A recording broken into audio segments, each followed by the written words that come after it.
Hello. Please make sure to like and subscribe. Hit the little bell icon at the top to make sure you get all of our latest notifications when we post. This is Aaron Yellow from the Hot Seat Sports Talk. Thank you for tuning into our interview this week with Brad Galli from Channel 7 WXYZ. The way the interview was recorded, Brad, you only see half of Brad's face, but you get to see Brad throughout the interview moving around, doing his monitor, stuff like that. You'll get to see it all in the interview. Great interview to watch from beginning to end. So please be careful, be safe, stay healthy during this time. We're almost there. We just wanted to remind you, it's technical, not your screen. So until we meet again, as always, keep it fresh. Hello, sports fans out there, and welcome to the Hot Seat Sports Talk, The Revival, Episode 7. And with us today, he appeared on Season 3, Episode 16, Brad Galli. Welcome back, Brad. Nice to have you back. Thank you guys for having me. A bit of a different vibe right now, but I'm digging Aaron's photo gallery behind him. Who is the Lions player that you met at training camp that's signing something for you over your right shoulder? Over my right shoulder? That is now Denver Broncos punter Sam Martin. Oh, nice. Good dude, man. That's great. Yeah, he's all the way around behind me and stuff like that. So, but it was unfortunate to see him go, but I'm happy he signed a good deal with Denver. Yeah. So Brad, just catching up, you were on the show with us in Season 3 before we graduated high school in January of 2019.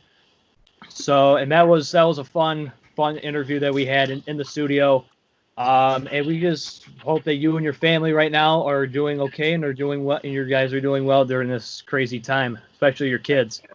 Thank you. And back at you. I hope you guys are doing well. And I can see the smiles in your faces, and I know you've been staying busy with the show. So it's good to talk, good to have a little bit of sense of normalcy and to talk sports with you guys here. This is great. Oh, yeah, always. Yeah, absolutely. So Brad, was it hard to adjust working from home on such a short notice? It was difficult to kind of understand how the day-to-day was going to go. I think you guys would agree that there are people that are in situations much more dire than the ones we're in. And, of course, anytime we talk about this, we got to thank everybody that's on the front lines and take our own situations into context. And I do that. But I will answer your questions and say, yeah, it's been weird. Like this is my Channel 7 studio, and I got to make sure every few minutes while we're talking here that I move the mouse so that the monitor doesn't go to sleep. So this is on TV the whole time. And the other night, in our 10 o'clock sportscast on TV 20, this went to black because that's a longer sportscast. I had been on during the teas, and there's just a lot of things you got to deal with. And being at home with the kids, I told my wife, I'm gone 3 o'clock at the latest every single night. And, sometimes I get to meet them for dinner or come home real quickly for dinner. And that's the only time I see them at night during the week. And it's kind of been the same here. I just feel like it should because I'm at home. So it's a mentality thing of I would really love to wrestle with them and play with them and go outside with them every single night and play games. And, of course, while you're home, there's different opportunities and different times to do that than that there really wouldn't be. But we still have jobs to do, and we're still locked in, and we're still trying to bring the people that watch us each and every night good information, news. I mean, it literally is 7 Action News. We're not trying to present things that are a day old, 2 days old. We're trying to find and uncover new stories to bring the people that will enlighten them, inspire them, and inform them. And, even just the other night, it was Friday night, and a memo was sent out to NHL teams, and Sportsnet in Canada had it. Elliot Friedman had it, that the NHL draft was likely going to happen in June and that the Red Wings were in a really good spot. Now, this wasn't all spelled out, but when he said only one team would win the lottery and then everyone else would just follow with points, well, the Wings already locked in the last spot. And so I'm sitting with a completed 10 and 11 o'clock rundown. Both rundowns were done. I had everything written and cut. And I said, well, wait a minute. If the Red Wings are locked in to get the number 1 or number 2 pick, that's big news. That's current sports news that's happening right now on a Friday night when people are kind of just going, oh, my gosh, this weekend is going to be great with the weather, but, gosh, I'd love to watch some sports tonight. We didn't have that, so I thought I need to work as fast as I can to get this information on there. And so that's been kind of the priorities that we've had to continue to make number 1 here, even though we're at home keeping our families safe, and that is first and foremost. But when it comes to the job, the reality is a little bit different, but still our goals are the same. Hey, it's Aaron again. Hope you're enjoying the show from wherever you may be. Just reminding you that it's not your screen, It's just the way the interview was recorded that Brad Galli's face is, just is split up. So just want to just give you one more reminder. Hope you're enjoying the show so far. And now back to the show. Absolutely, 100%. I can imagine. Hey, I really hope that the Wings that do get the number one or two pick, because definitely the team needs it. Yeah. Definitely need the rebuild. And, just trying to get that winning way for the Red Wings to get back into the playoffs for so many years. They're on 25 years that they had that streak, and we've been out of the playoffs for like 4 or 5 years now. So hopefully they can get a good rebuild. I know Yzerman's doing good things. Yeah, and then having you guys just keep sharing that news throughout these times just to get people back on, like, hopeful for something. That's always a good thing to share as well. I think that's a good point, man. The negativity that just surrounds us with all the fear of all this, we've tried to find some positive stories to share each and every night, and I think it helps. I think it helps. Oh yeah, we can't wait to keep hearing more. Hopefully, good stuff. Yeah. So, continuing with work as well, we see some businesses easing restrictions during this pandemic. Does WXYZ have any plans to slowly have everyone come back to work? We've had our managers step up in a big way and share philosophies with us and plans with us. I don't think you'll see me in the studio anytime in the next few weeks. I'd have to imagine that time will come down the road. I hope so. But we have some plans in place. But I would say that you're going to see me in my at-home studio here for the time being, and probably, I don't want to say for the full month of May, but I would say that's a safe bet if you're going to make a bet. Yeah. Interesting. So, a really cool piece I figured out, or I've been watching on TV, and you guys have been doing, is the salute to seniors, high school seniors from around Metro Detroit and stuff like that. How did this idea came to be, and how do you guys select the best from so many entries? I presume. Yeah, there are a lot, Aaron, and the idea was basically, I think, a group of us at work watched Scott Van Pelt almost every night. Yeah. And he was doing that in a very similar fashion to kids around the States. And so I can't imagine how many they had to go through and the entries they had to go through. And I think they finally cut it a couple of weeks in when they said, all right, let's just, we're gonna end it here. This has been great. And they did such a great job with it.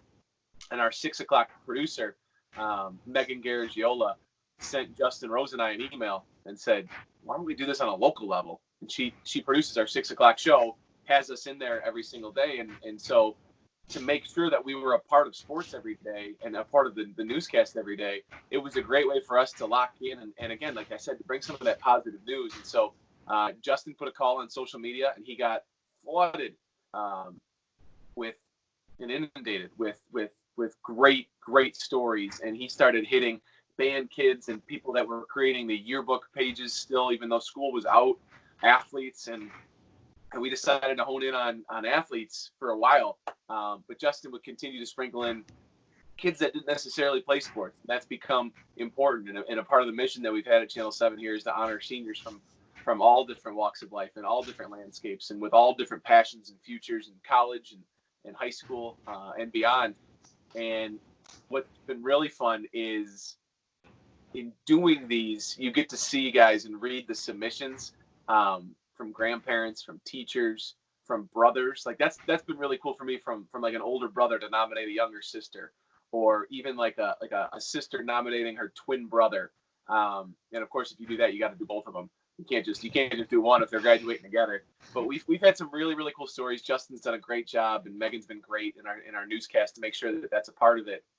But I mean, you guys know it. There's nothing to watch right now. There are no live games, and I believe that even when this pandemic hit and really started to shake up the landscape and canceled leagues and postponed leagues, I still thought we would have stories to tell, and I still firmly believe that every day there's stuff to talk about. But when there's so much news happening, sometimes the sportscast gets shortened, and so this was a way for us really to look and say, okay, let's do something nightly where people can look forward to it, and it has really worked out. I will say, I'll wrap my thought up here. I have hundreds of emails, and I go back to the beginning when I do these, mostly every night, to try to hit them in chronological order so people don't think I'm ignoring them. So yesterday, I think we hit some from the first week in April, and it was so funny. I said, hey, we're going to try to, focus on your senior tonight. I just have a couple of questions. And the response was like that. I'll get you this picture. I'll get you this picture. I'll get you this information. I think people are sitting and waiting. So it's been really cool to do every night. Yeah, because I noticed when I was watching, you mentioned you or Justin mentioned a couple kids from Fraser, and I thought that was pretty cool. Not even athletes, they're in can't remember their name, but I think they're in marching band or something like that. And you guys mentioned them, and I thought that was really cool. And just all the schools from around that you guys have been mentioning has been really awesome to watch, and that's probably one of my highlights, just watching what you guys put up, and Thanks. and that it's just it's a feel good thing to watch every night. So kudos to you and Justin on doing that, and that's just something that I just I look forward to, and hope everyone else tunes in to watch as well. So next for you, Brad, we're gonna ask you some random questions just about you. Nothing really. Well, it could be sports related. You got to get ready for it because we're gonna put you on the spot. But it's gonna be. We call it our 7 rapid fire questions for you. So and me and Aaron are gonna be alternating them. So you ready? Yeah. All right, sweet. I'll begin. So, what specific food have you eaten the most during quarantine? Fruit. Raspberries, bananas, strawberries. We're trying to stay healthy, and that's like the snack I'm trying to turn to the most. But the real answer is double stuffed Oreos. I feel you there. What is the first thing you and your family plan on doing once the restrictions are lifted? Go to the zoo. We live by the zoo. We have a 2-year-old and a 1-year-old, and I think we'll go to the zoo as a family. I think that'll be something we're looking forward to. That'd be a lot of fun. Yeah. What has been your go-to music artist to listen to during quarantine? Oh. You know what's funny? My wife doesn't understand where it came from, but there is, she laughs at me, but it's good music. The movie Chef that came out a few years ago, Jon Favreau directed it and starred in it. Robert Downey Jr. makes a cameo in it. It's a really, really, really good movie if you haven't seen it. And the playlist from that movie is just fantastic. It's a lot of Latin music. It's a lot of just upbeat, good songs. And I've been cooking a lot more than I usually do. Obviously, we all have been. And when it's my turn to cook, or when I want to cook, I blast that soundtrack throughout our house, and I love it. So, what movie or TV show has been your go-to, or what's your new favorite series that you've discovered on Netflix or any other streaming service? My parents are both home and not working, and they're taking this very seriously, and they have binged about 25 shows, and that's no exaggeration. It's been insane because they don't want to mess with anything, right? So they're not leaving the house.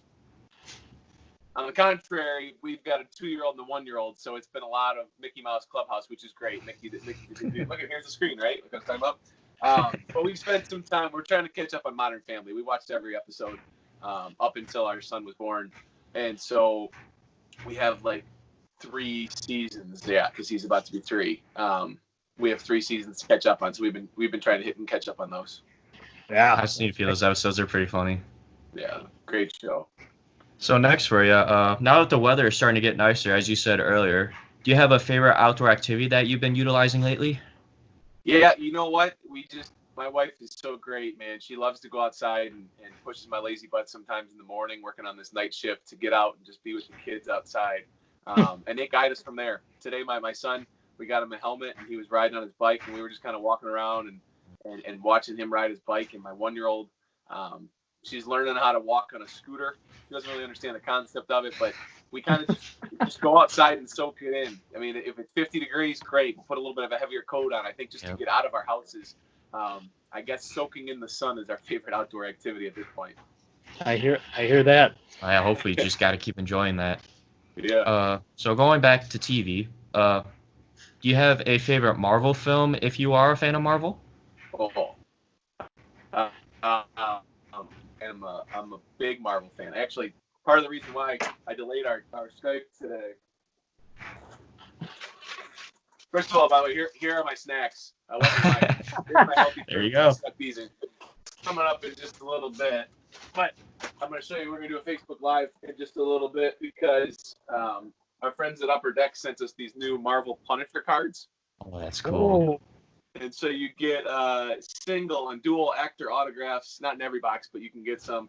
original art sketches, premium insert cards. So I was the UPS guy dropped it off, and so I was waiting for the box and some other goods in here. You should see in the Facebook Live. So I was going through those, and I got really excited. So I was like, okay, I can't delay anymore. I gotta get on the Skype call. But to answer the question, we've watched a lot of Spider-Man: Homecoming. My son is about to be 3 and just loves the Tom Holland Spider-Man movie, the first one.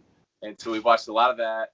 He likes Iron Man, so we watched Iron Man, the original, Iron Man 2, a little bit of Iron Man 3 a few times. I met Ty Simpkins, the kid in the movie.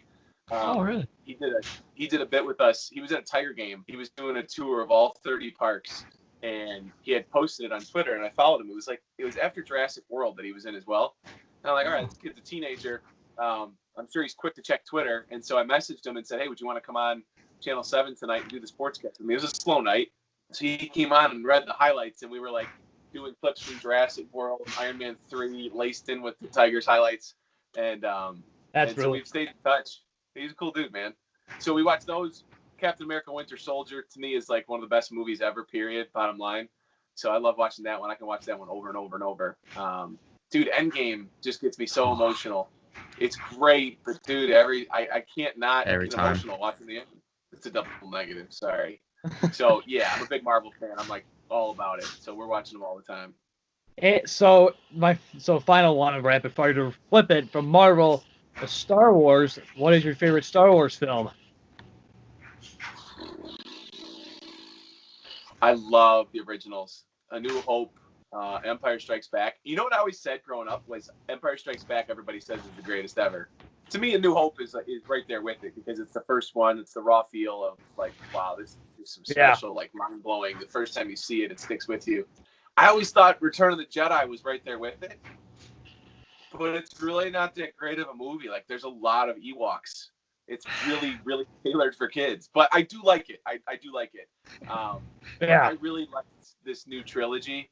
I know it's flawed to a lot of people, but I really, really enjoyed it. And to me, The Force Awakens is a really, really good movie. So we watched that a lot. And then with The Rise of Skywalker hitting digital release, we've been watching that a bunch too. My son likes to go, I want to watch the new one. I want to watch the new one. So we watch the new one a lot. What were your reactions? This is going off time. What were your reactions to Rise of Skywalker when it came out? I loved it. I really did. I thought it was great. Palpatine as the ultimate bad guy threw me off a little bit. And even like chewing on it for a while for the last few months. Like, did it make that much sense? I don't know. I'd love to hear like what was really in J.J. Abrams' mind before he did that, or Colin Trevorrow's mind, who was really set to direct it. But I think Rey was a great hero. I think, Kylo Ren was a bit flawed. We knew that. We knew he wasn't going to. I knew, and I know a lot of people wish he would have turned out to be a good guy and been saved. But I don't know. I really enjoyed it, and there were certain things that weren't great about it. Other parts that I thought were awesome. But I thought it was a good movie. Did you guys like it? I mean, I liked it. Like you said, there was a couple of things that I didn't really like. I didn't like at the end where they just showed Luke and Leia as Force Ghost. I really thought they should have put Anakin and it's Hayden Christensen and Adam Driver as Ben Solo at the end, so she's looking at every Skywalker. I really did like the yellow lightsaber at the end. That was pretty cool. Yeah. A color we've never seen really that much. But no, something that I've been really watching, I was crying, and I cried over the other night watching, was the series finale of the Clone Wars, the animated TV series. Oh, man. I don't watch it. My nephews have gotten into it, so I'm like, all right, maybe I should watch it to be a cool uncle. That show, I watched clips online. I'm like, how can people get through that? That was emotional, eh? It was the last one was very emotional. So they tied 12 episodes into episode 3, Revenge of the Sith. Yeah. So everything that's happening, so specifically the last 4 episodes of the series happen during the movie. So they're parallel to each other. So it's really, really cool. It's a tearjerker towards the end, and I recommend to everybody to go out and watch that. So Getting back off of Star Wars, because this isn't Star Wars theory. So let's shift back to sports. Most recent news we've had is the NFL draft, and more specifically, the Lions. Were you surprised that the Lions did not move back in the draft, or was it predictable that they took Okudah 3rd overall?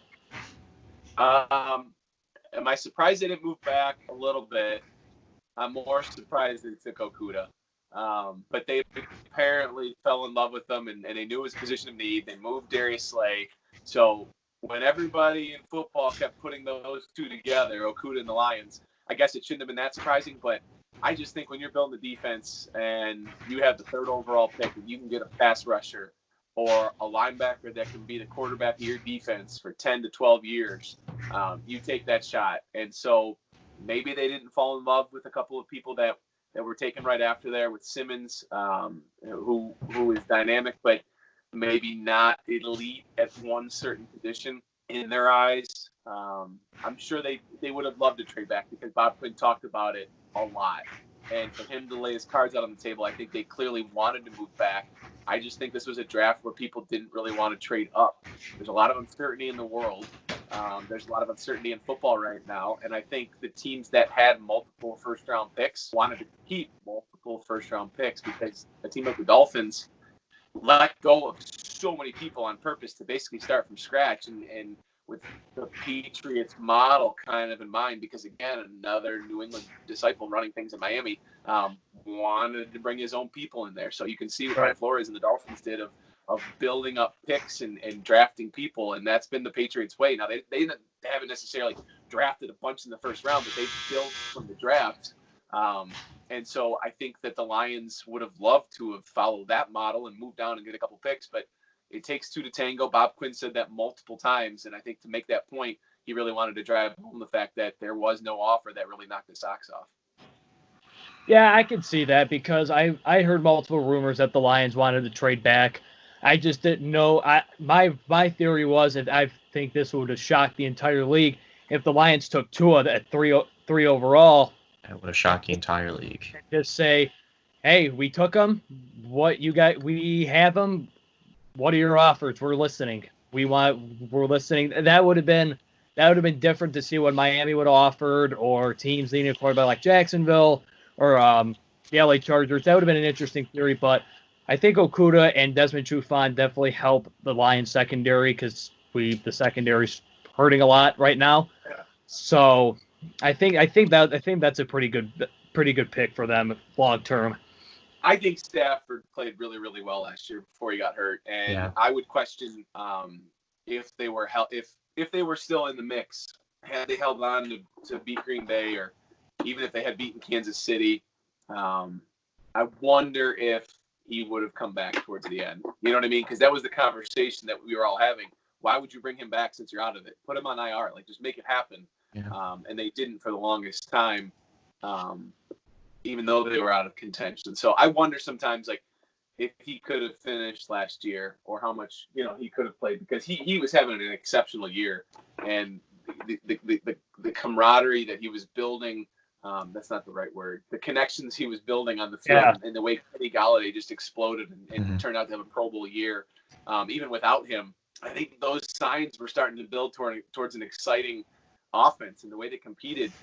They just couldn't get the ball in the end zone for so many of those big moments early on in the season. So we'll see if this new look offensive line can help with that. I think that's another big part of this offseason that I think a lot of eyes will be on when the fall comes, because Bob Quinn basically let Graham Glasgow walk out. They almost pushed him out because they rotated him all the time last year. And letting Rick Wagner go, which I think was the right move at this point in his career. They didn't really spend anything high in the draft on an offensive lineman, but they did pick players that they feel can move in there. And so making some bold moves in free agency, spending some money on that offensive line, and then drafting DeAndre Swift as a running back. I think this offense, while it will have a lot of the same pieces, I think Bob Quinn has his fingerprints all over this for the second, almost third time of reshuffling and putting new faces on an offense to try to make this thing work. And we heard the Fords last year say that they have to be playoff contenders this year. To win. And so It's a little bit of murky wording, right? It's not, hey, you got to go win a Super Bowl this year, or you got to make the playoffs. So I think as we're all watching next year, this year now, if they're 6-6 heading into those final 4 games, and you guys better get into the postseason or they're going to get fired. I don't necessarily think that's the forward thinking. And I think coming out of this pandemic, I think there's a lot of questions. Will there be longer leashes for management and coaches in this NFL world? Will there be shorter leashes? Will people be looking to make moves and shuffle it quick, right? So in the second round, I was. Hang on, did we lose them? Hang on. Yeah, I think we got frozen. Froze up a little bit. Okay. So let's just pause real quick right here. Okay. back? Yep. Sorry. Oh, you're good. You're still a little. There we go. Yeah, we're good. Yep. Okay. So in the you kind of led into this point. In the second round, I was shocked when they took DeAndre Swift out of Georgia. What are your thoughts on this pick? Was it a reach, a steal, or just a pick that just fell into Bob Quinn, the Lions front office, their laps? I think we knew that there weren't going to be a ton of running backs that were going to go early, but I think the second round, that was one of the big stories of how many guys would go in the second round at those skill positions. And I think when DeAndre Swift was there, it was a guy they couldn't pass up on. They've said that. And I think it's actually a bold pick because, again, like we've discussed, the Lions know, Bob Quinn and Matt Patricia know they have to compete this year a lot better than they did last year. And so, yes, you can build with some big bodies, but you got to have some skill guys. You got to have people that will make people miss. And they have that at Kenny Galladay. They invested in the tight end position at TJ Hawkinson as a weapon last year. And I think adding DeAndre Swift to a backfield that's been banged up and inconsistent in Bob Quinn's time here, I think it's a bold pick. I'll call it that. I think it's a bold pick. And right now I look at it and say that I think it was the right pick. Absolutely. So tying in the entirety of the Lions draft, you were touching on this briefly before. Do you think that Bob Quinn finally drafted a good class that fulfills their needs, or do you think they still need to get players in free agency or undrafted players signed? They have some of the most room under the salary cap right now in all of football. So his job is definitely not done this offseason. And he'd be the first one to say that he's looking at the waiver wire every single day. And to his credit, he makes a lot of roster moves throughout each and every season to constantly look at the team situation. I think it's way too early to judge the draft, but I know that's what we do here, and that's what's fun about covering and talking about football. The Okudah pick surprised me. And I think the value of getting a cornerback that high for the first time in the NFL in almost 23 years, I think it was, is a bit staggering, and it's a bit jarring. But I think it was bold. I think he went down. If they shouldn't say he went down. If they get knocked out this year from their jobs, he went down swinging. I mean, drafting a guy like Jeff Okudah, who they feel like they can build their secondary around for a decade, is a bold pick. It was a bit surprising for some, but then for others, it made a ton of sense. And in talking to this guy, man, I'll tell you about both of you. He's smart. He is a leader. He checks off all the boxes off the field and everything you want in a meeting room, everything you want in a locker room, the kind of guy that you want to build a secondary around. We'll see if he can perform at the next level. But by all accounts, on paper, black and white, he seems like the perfect guy to lead this draft class. That all being said, he's got some better cornerback at safety, and they've got to make some moves at linebacker. I know they grabbed Jamie Collins, but there's still some holes in the number one hole that still remains is the pass front, the pass rush, because it was terrible last year, perhaps the worst in football, and they've definitely got to add some pieces there. Absolutely. Watching games either at Ford Field or, at home on TV, it's like, is Patricia even trying and calling a blitz? Is he trying to blitz?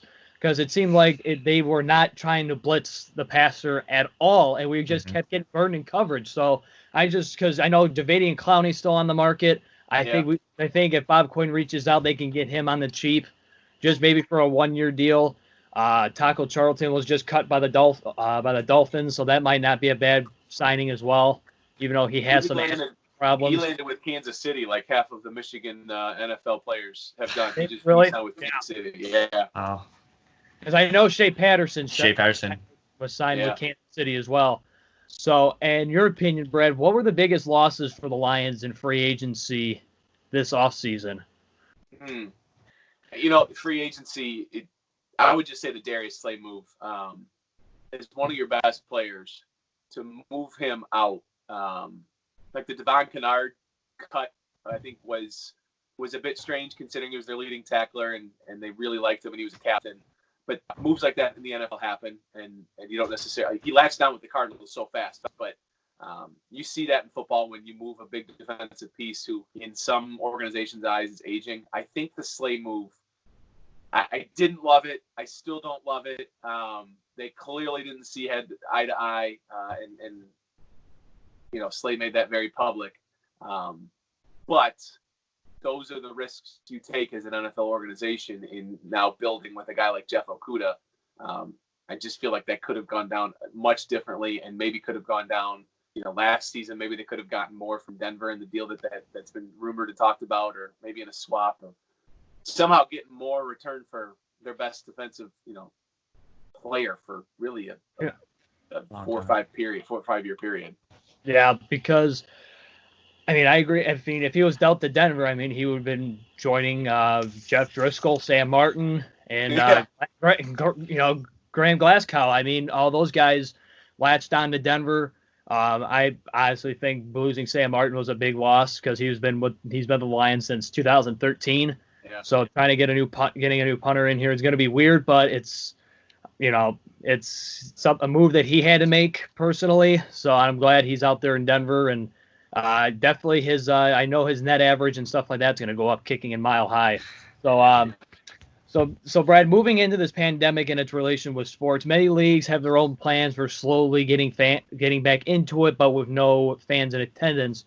What are your thoughts on all the leagues and college having games with no fans in attendance? I think it's going to be our reality for a little bit here. I just think, this doesn't get discussed as much as it's getting discussed if it's not a reality. I think it's going to be what we're going to expect. I think we saw the baseball happening overseas last night for the first time with, cardboard cutout of fans. And I think it's going to be our reality because they need the TV money, the TV deals that come into these leagues. There's so much money that pours in, the advertising that then pours into the TV stations. I think it's a way to start getting money flowing in the economy, at least within sports, to keep kicking in, and it gives us something to do. And I don't think too many people will complain about, at least at the beginning, about sitting at home watching their favorite team, because it's better than the alternative of watching repeats of old games every single night. While I do enjoy that sometimes, I love sport. Yeah, it's definitely a different perspective to look at it too, not just the sport aspect, but the TV aspect as well, just for everyone trying to at least gain a living, gain money throughout all of this. So yeah, it's definitely a new perspective for fans and the general public to look at. So following up with Aaron's question, the MLB specifically has proposed a league with no fans, like making up new leagues like the Cactus and Citrus leagues for the season. Is this something, in your opinion, that can work out for the MLB? Yeah, I think they just want to get, they want to get games played. They want to get scores hitting and becoming reality and getting players in motion, because the more you talk about how players are going to get paid when there are no games, or how the minor league system is going to work when there are no games, I think they just want baseball. They want to conduct business, and I think there's a lot of money within professional sports, and so they know that they can test players, or at least keep them quarantined to an extent that can keep them safe enough to conduct these games, to get money flowing. So yeah, I think it's viable. I think it's going to happen, and I think it'll happen, if not for this entire season, I think for the majority of it. Yeah, just any sports. That's everyone's dying just to see some new live sports around this time, because that's something we all need something to root for. And so for the NFL, they're saying that training camps in the regular season are supposed to be starting on time. They said no international games because the schedule is coming out soon. In London, Mexico, those games are canceled or being relocated because Detroit was scheduled to go play Jacksonville in London. That's obviously off the table. And they're thinking about having 25% capacity in stadiums. Do you think this is a good idea for the entire league, or just say no fans at all in the NFL? I don't get paid enough to make that decision, but I just hope that they make a decision that will keep all of us safe, because I think it's still too early to talk about down the road. I think those contingency plans are good to have. But ultimately, I'll tell you this, I guarantee we won't have a stadium that's packed each and every Sunday in the NFL this season. I just don't think that we are in a state right now where that's, conceivable at all. Do you guys believe that we'll see Ford Field, sold out each and every Sunday this season? I really don't. No. I don't really think that, because you think about all the people that have season tickets. Yeah. You think about filling up Ford Field about 25%. That's about 15,000 people. A majority of those are season ticket holders. Then you have to decide, who doesn't get their season tickets, who's sitting where. Like, okay, why is Priority. this row 1? Person sitting in row 5 has to get moved back to row 10, sitting 6 feet apart. That's just all in business. In every single stadium, there's 32 different, or like 30 different stadiums in the league. So it's just different on how they go about it. So it's going to be really hard to fill NFL stadiums this upcoming season. So I agree with you on that. Hey, I gotta tell you guys though, I'm sorry. I'm in a bit of a time crunch. I gotta get my 6 o'clock Sportscaster going. So okay. Is it okay if we sign off here? Yeah, I just want to ask you one last question before you take off. So going into NCAA football, I've been listening to radio and TV shows on different schools and how they're going to try and handle this. Brian's at Michigan State. They're such a big school in the Big Ten, they can take a loss in revenue. But for me at Central Michigan, being a MAC school, it can hurt us because we get money playing Power 5 schools in the Big Ten and stuff like that. Yeah.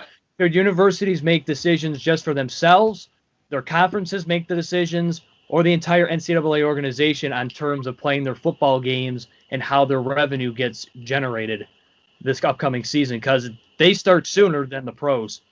Well, and my wife is a volleyball coach at Oakland University, and so those are questions that I know she's wondering what's going to happen. And I don't know if they'd have the answers to those questions yet, but I certainly hope that schools and conferences like the MAC, like the Horizon League, and conferences that aren't as big as the Big Ten continue to get a piece of the pie, because I think student athletes at those schools benefit so much from those experiences. I think students in going to football games at Central Michigan, I went to Marquette University in Wisconsin, and basketball games were the social gathering, and the experience that just kind of ties you to your school and the pride that comes with it all. And I know athletics, Dan Wetzel from Yahoo put it really, really well a couple weeks ago. We don't need sports, but at a time like this, it just reminds us they'd really be great to have each and every night. It's something that ties us together. It's something that pulls us together. It's a livelihood for so many people. I just told you my wife's employed there, and there are no direct firm answers of what's going to happen with fall sports in the NCAA right now. So do I think conferences, schools, or the NCAA should make the decisions? I think it's going to have to continue to be a tentative day-by-day situation where there are contingency plans, because this can all change. It can all shuffle. If everything reopens right now, gradually or otherwise, in multiple states or all of the states, and we see another spike, who knows what we're talking about in 2 months, guys? This could be It could be nasty. It could be great. It could be something where we're talking. Could you believe we didn't think stadiums would be packed when we talked back in early May? Look at this. Every game's sold out, and there's a vaccine, and everyone's feeling great. So who knows? All I know is that I hope sports happen in some capacity, and I hope it doesn't come at the expense of everyone's safety. Yeah, absolutely, because just the times have changed so much since we last had you on the show. We were talking about conference championships and the Patriots and stuff like that, which, by the way, you got correct on that show. I went back to go look at it. I was watching the replay on that. You say you can then just say New England Patriots. No reason to re-edit because they won the whole thing. Yeah. But I did get you on that. But I did get you on the Rams beating the Saints in the Superdome on that controversial call. Yeah. Very controversial. I feel, but I did get you on that. So kudos. But it's just been so crazy just the last time we had you on to now on how sports have changed. And we know you have to run, and we greatly appreciate you coming on this week with us. As always, you're one of our favorite guests to have on. As I'm looking at the poster hanging up of your signature next to all of our guests that we've had. Well, thanks, guys. Thank you so much. we look forward to, just seeing your opening your cards on Facebook Live and seeing your senior salutes on Channel 7. So thanks again, Brad. We really appreciate it, and we hope we get to talk again. Hopefully, when sports pick up again. Mm-hmm. Keep up the great work. Good luck, and hopefully you're at school this fall, and life gets back to a little bit of some normalcy for all of us. I appreciate you guys. We'll talk soon. All right. Thanks, Brad. Sounds good. Thank you. All right. What a fantastic show. Brad has always been a Still one of our great favorites. Great guest of ours. I mean, even when he sat down when he came into Frasier in season 3, he's ripping on it because we didn't dress up, because I was in a t-shirt and short. You were in a flannel, and Eric was in his basketball jumpsuit. Those were the times. Stuff like that. So, and also that I never forget that fact that he came in to Frasier when Dwayne Wade was in town on his birthday. Yep. And he came in for us. And that's still probably one of the most and that was live on camera in studio with everyone looking at us. We had a full production crew that day. So, and that just shocked me when he said that. It's probably one of the greatest acts of kindness from any guest. Not saying all of our guests are, all of our guests are super kind, super nice. Every single guest who's been on to this point, but that was probably one of the greatest moments. But Brad, always a great guy. Follow him on his Facebook, Twitter, his Instagram at Brad Galli.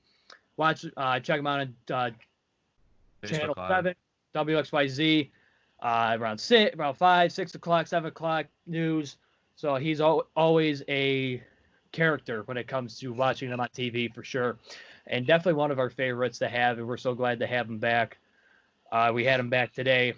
So turning a little bit of a Star Wars theory in the middle of the show, but that's okay. We got to span out a little bit, but who cares? Always have fun things to talk about. So, but that's all the time that we have for this week. Please, everyone out there, stay healthy, stay safe. It's May. We're getting through there slowly wherever you are. If you're somewhere that's more advanced than Michigan, kudos. If you're not, like if you're in New York, we're getting there. Everyone's getting there in their own pace. Yeah. So till we meet again, stay healthy, stay safe. Apologies to Sam Martin, we ran out of time. Again, I just don't. Hopefully we can have him on. We will. Hopefully. And until we meet again, as always, keep it fresh.